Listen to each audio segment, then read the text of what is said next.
Panagdait sa tanan, I'm the reporter of Crime Scene Investigation. Samples that may be collected at as crime scenes. A wide variety of physical evidence can be collected at scenes that is deemed valuable, probative for collection and investigation. Biological evidence, blood, body fluids, hair, and other tissues. Latent print evidence, fingerprints, palm prints, and footprints. Footwear and tire track evidence. Trace evidence, fiber soil, vegetation, glass fragments. Digital evidence, cell phone, records, internet logs, email messages. Tool and tool mark evidence. Drug evidence and firearm evidence.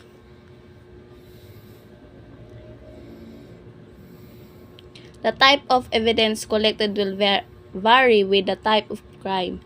In case of a burglary, for example, it would be common to perform tasks in the order to listen below.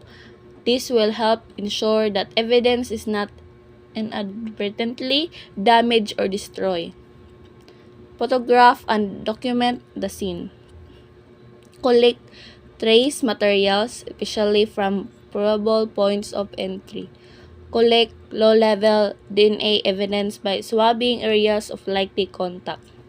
Collect other items that may contain biological evidence. Locate and collect latent fingerprints. Who examines crime scenes? The number and type of professionals responsible for investigating a scene and collecting evidence largely depends on the type of crime and the resources of the law enforcement agency. Larger agencies often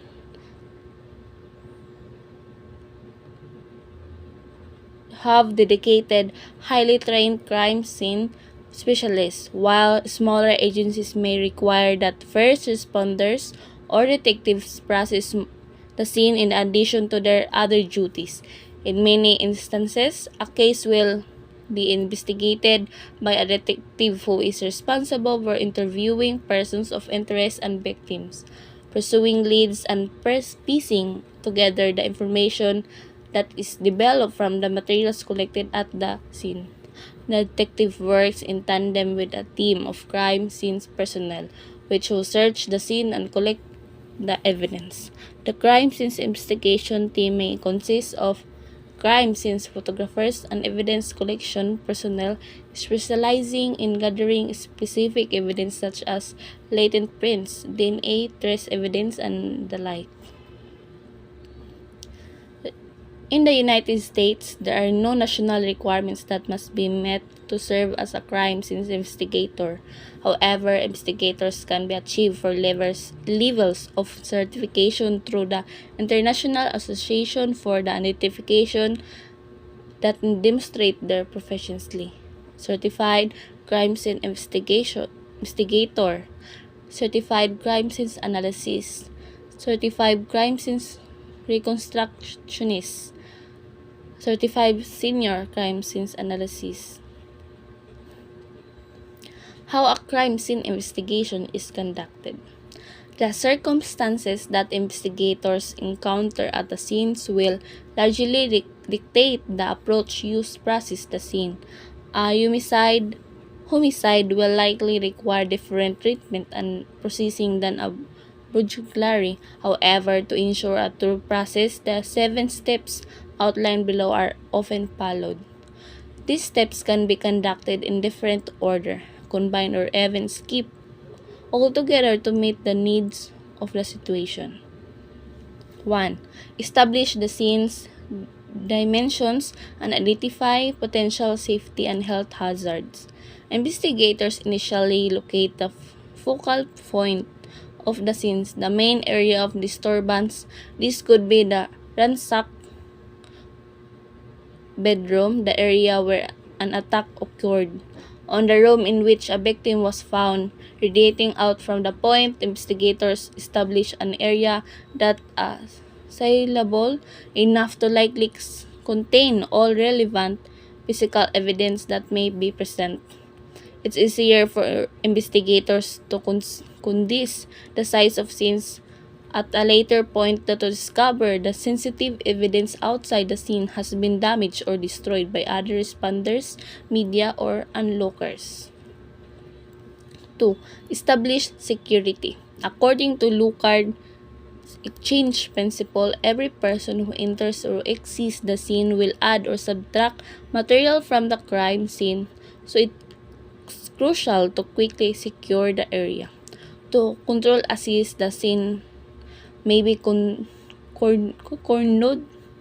off with yellow crime scene tape, cones, or by other means. In addition, a common entryway is often established that all crime scene personnel will use to enter and exit the scenes, and all people entering or leaving the scenes are documented once the boundaries have been established. Additional areas for consultation and evidence storage may also be established if necessary. 3. Plan, communicate, and coordinate. Before collecting evidence, investigators must develop a theory regarding the type of offense that occurred. Knowing the type of crime will help investigators anticipate the evidence that could be present.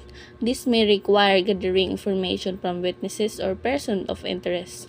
Based on this information, the crime scene team will develop an evidence collection strategy taking into consideration weather conditions, time of day, and other factors.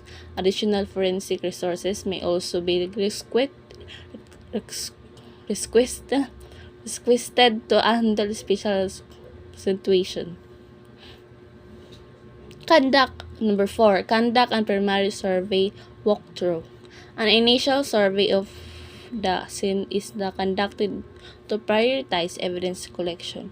During this walkthrough, the lead investigator will identify potentially valuable evidence, take notes, and capture initial photographs of the scene and evidence.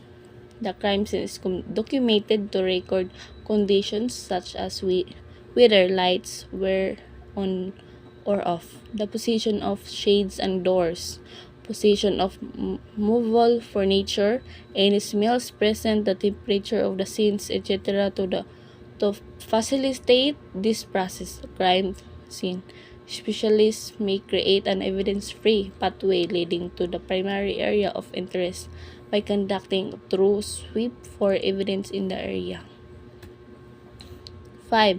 Document and process the scenes. With a plan in place, the crime scenes team conducts a true coordinated investigation of the scenes, collecting all probative evidence.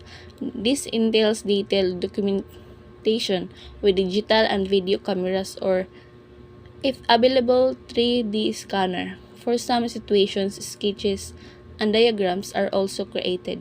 During the evidence collection process, it's crucial that the crime scene investigator follow proper procedures for collecting, packaging, and preserving the evidence, especially if it's of a biological nature. Biological evidence can be destroyed or damaged by weather conditions. Individuals can be inadvertently contaminate it, or it can be overlooked entirely if alternate light sources are not used to inspect the scenes. 6. Conduct a secondary survey review.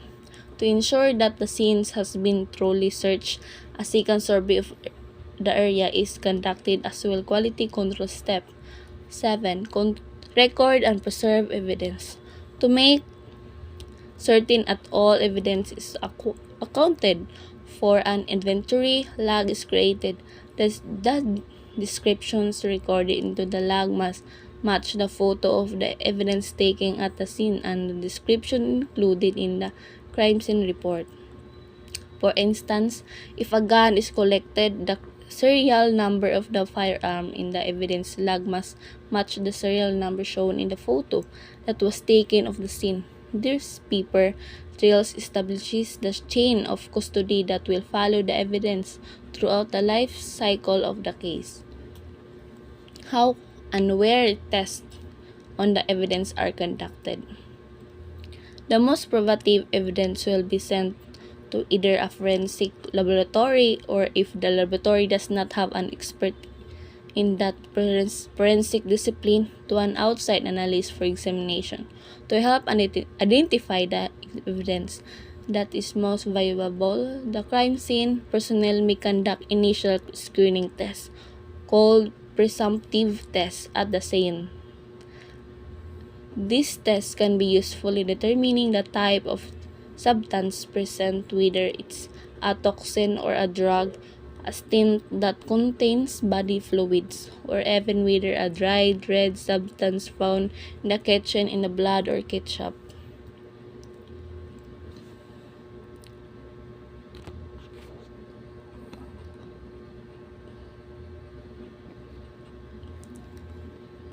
Presumptive tests allow investigators to narrow the field of possibilities to a certain class of substance, but they are not specific enough to confirm the presence of specific compounds. In addition to helping provide clues to indicate how the crimes occurred and who may be been involved, presumptive tests can be also help reduce the quantity of evidence that is submitted to the lab to include only the most important items.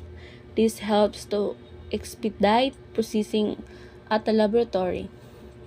As technology advances, the device become more portable and affordable. Additional testing of evidence will likely be conducted at the scene. Thank you and panagdayet. So that's all. Thank you for listening, and I'm the reporter of Crime Scene Investigation, Jamaica Swan Tagbo.